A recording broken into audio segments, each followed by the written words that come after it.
हम लोग अभाज्य गुणनखंड विधि से HCF एलसीएम निकालना सीख चुके थे, ठीक है।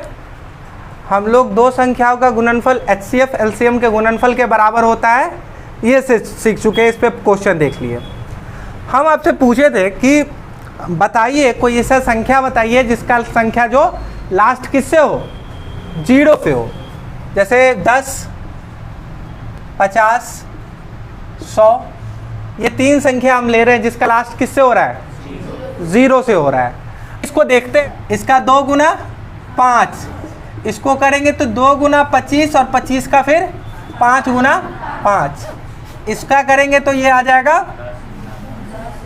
10 गुना 10, ये हो जाएगा 2 5 2 5 2 5 और 2 5। अब देखिए जब भी इसका कर रहे हैं, जो भी है 0 वाले का गुणनखंड कर रहे हैं, तो इसमें 1 2 और 1 5 कम से कम आ रहा है।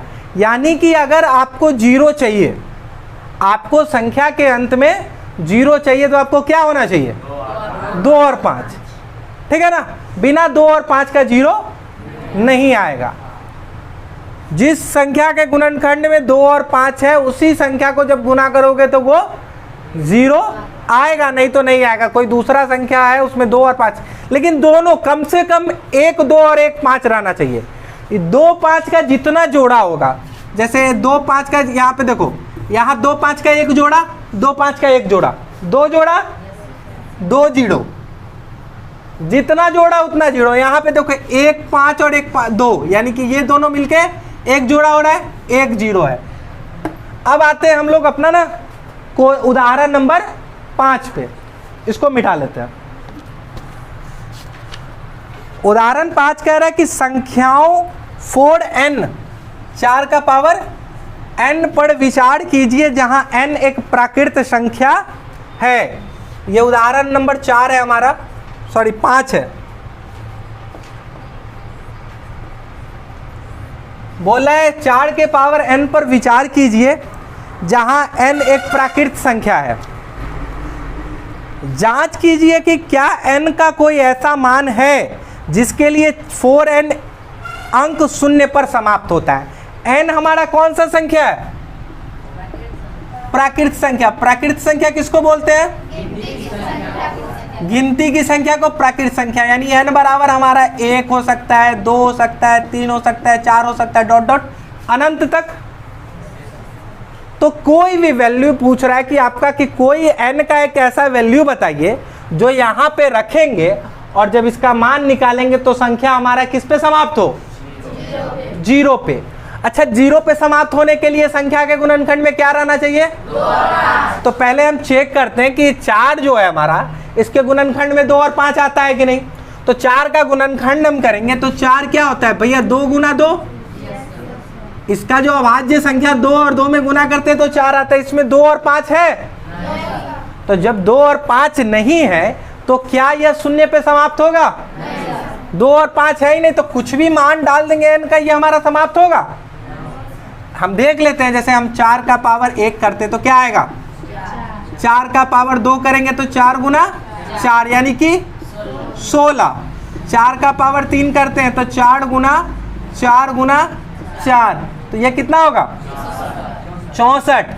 4 का पावर 4, 4 गुना 4 गुना 4 गुना 4 यानी कि 216। यानी 4 का कोई भी मान लेते हैं, चार का कोई भी मान लेते हैं तो ये n का कोई भी मान ले रहे हैं हम, तो वो 0 नहीं आ रहा है। आएगा भी कैसे, 0 आने के लिए क्या चाहिए हमको, उसके गुणनखंड में 2 और 5 रहना चाहिए। बिना 2 और 5 का वो 0 पे समाप्त हो ही नहीं सकता है संख्या, तो इसमें नहीं है। तो हम लिखेंगे कि संख्या के गुणनखंड में जब इसका आंसर करेंगे हम, तो हमको लिखना है कि 4n में संख्या के जो गुणनखंड है उसमें 2 और 5 मौजूद नहीं है, इसलिए n के किसी भी मान के लिए 4n 0 पर समाप्त नहीं होगा। ठीक है, समझ गए अच्छे से। इसी पे आपका एक्सरसाइज 1.2 में एक क्वेश्चन है। एक्सरसाइज 1.2 में आपका question number 5 I think, question number 5 जो है आपका, वो बोल रहा है कि जांच कीजिए कि क्या किसी प्राकृत संख्या n के लिए, यहां भी n आपको प्राकृत संख्या है, 6n अंक 0 पर समाप्त होती है, यानी 6 का पावर जो n है ये 0 पे समाप्त होगा। किसके लिए? n का वैल्यू प्राकृत संख्या कोई भी लेने पे। तो n प्राकृत संख्या, फिर वही n का वैल्यू 1 2 3 4। तो सबसे पहले जो हमारा संख्या 6 है उसका गुणनखंड देखते हैं कि उसमें 2 और 5 आता है कि नहीं। 2 और 5 आएगा तभी ना 0 पे समाप्त होगा। तो इसके अंक करते हैं, 2 और 3 आ रहा है, तो 2 और 3 आ रहा है, 2 और 5 तो है नहीं, तो ये होगा 0 पे समाप्त। सेम चीज लिख देंगे, क्या लिखेंगे? संख्या के किसी भी मान के लिए, n के किसी भी मान के लिए 6 टू द पावर n 0 पर समाप्त नहीं होगी, क्योंकि 6 के गुणनखंड में 2 और 5 मौजूद नहीं है। ठीक है, क्लियर? ठीक है। भाज्य संख्या और अभाज्य संख्या दो होता है। अभाज्य संख्या हम लोग पढ़ते थे कि जिसमें खुद से और एक से इस छोड़ के किसी और से भाग ना लगे, वो अभाज्य संख्या होती थी। यानी कि जब उसका हम फैक्टर करते हैं, जैसे अभाज्य संख्या मेरा 3 है 5 है, इसका फैक्टर करेंगे तो सिर्फ 1 गुना 3 और ये करेंगे तो 1 गुना 5, यानी खुद को छोड़ के और किसको? एक को छोड़ के उसका और कोई गुणनखंड नहीं होता है। और जो हमारा फैक्टर होता है, उस फैक्टर से उस संख्या में भाग लग जाता है। जिसका इसका फैक्टर 1 और 5 है, तो 5 से भी इसमें भाग लग जाएगा और 1 से भी भाग लग जाएगा। ठीक है, अब हम 4 का बात करते हैं। 4 का जब हम बात करते हैं तो 4 का क्या होता है? 2 गुना 2। ठीक, यानी कि 4 में 2 से भाग लग जाएगा। 4 में 2 गुना 2 का मतलब ये इसका फैक्टर है, तो फैक्टर से तो उसमें भाग लगता है ना, तो 2 से 4 में भाग लग जाएगा। 4 में 4 से भाग लग जाएगा, खुद से भाग लगेगा और 1 से भाग लगेगा, यानी इसको खुद के अलावा भी एक और है इसके गुणनखंड में जिससे भाग लग जा रहा है, इसका फैक्टर मौजूद है। तो ये क्या कहलाएगी? क्या कहलाएगी? भाज्य संख्या कहलाएगी, क्योंकि इसमें किसी और का भी भाग लग रहा है। जैसे अगर हम 10 करते हैं तो 10 का गुणनखंड क्या होता है? 2 गुना 5 होता है ना, यानी इसमें 2 से भी भाग लग सकता है, इसमें 5 से भी भाग लग सकता है। ठीक है, 2 का भी भाग लगेगा, 5 का भी भाग लगेगा, 1 का भी भाग लगेगा और 10 का भी भाग लगेगा। तो इसमें खुद के अलावा भी और सारे इसके भाजक हैं, तो ये क्या है हमारा? भाज्य संख्या। अच्छा, ये 2 गुना 5 हम लिखे, यानी कि इसमें 5 से भाग देंगे तो 5 से भी भाग लग जाएगा, 2 से भाग देंगे तो 2 से भी भाग लग जाएगा। ये चीज समझे? अच्छा, अगर हम लिखते हैं ऐसे 7 गुना 5 गुना 8, ठीक है, या फिर 8 की जगह पे इसको कर देते हैं 11। अच्छा, ये जो हमारा संख्या है इसमें किस किस का भाग लग जाएगा?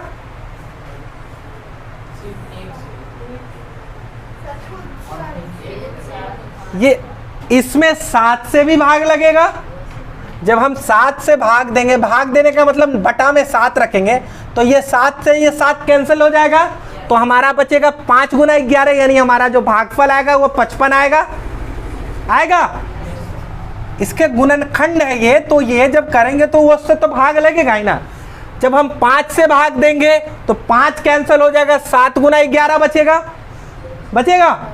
जब हम 11 से भाग देंगे तो 7 और 5 कैंसिल हो जाएगा ना।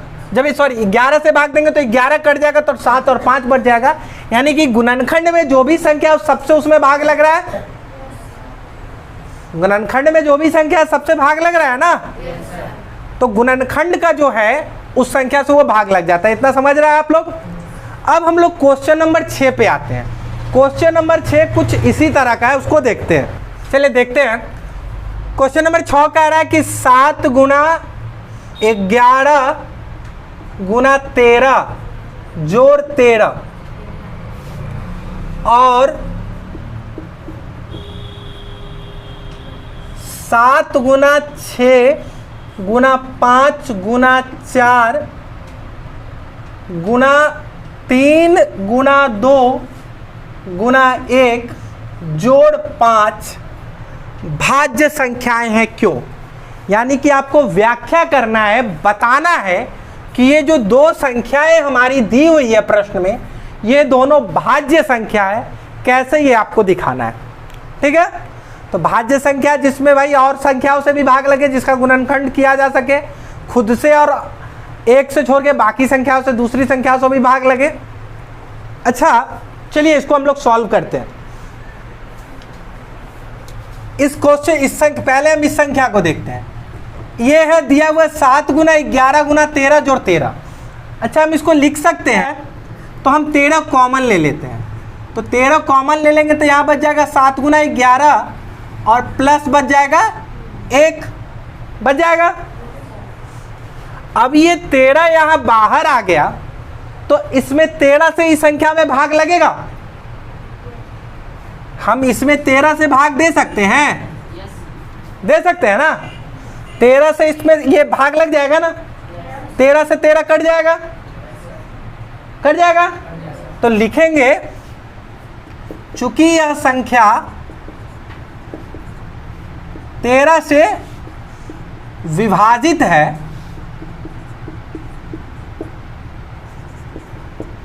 अतः यह क्या है,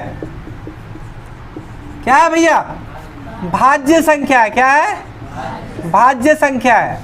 देखिए पूरा संख्या तो ये है, इसके अलावा भी किसी से विभाजित हो रहा है ना। किससे हो रहा है, 13 से विभाजित हो रहा है, तो ये हमारा क्या होगा, भाज्य संख्या। ठीक है, ये समझे, समझे कि नहीं समझे।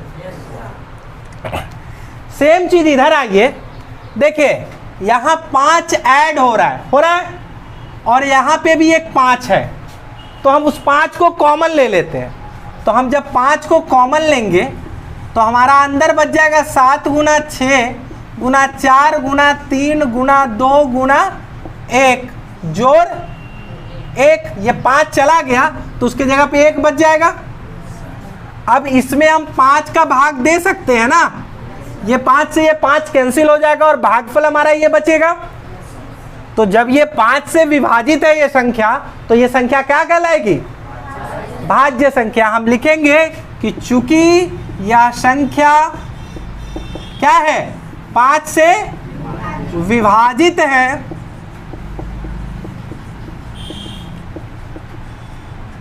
अतः यह भाज्य संख्या है। कोई दिक्कत, समझ गए। क्वेश्चन आएगा तो बन जाएगा ना। चलिए ठीक है।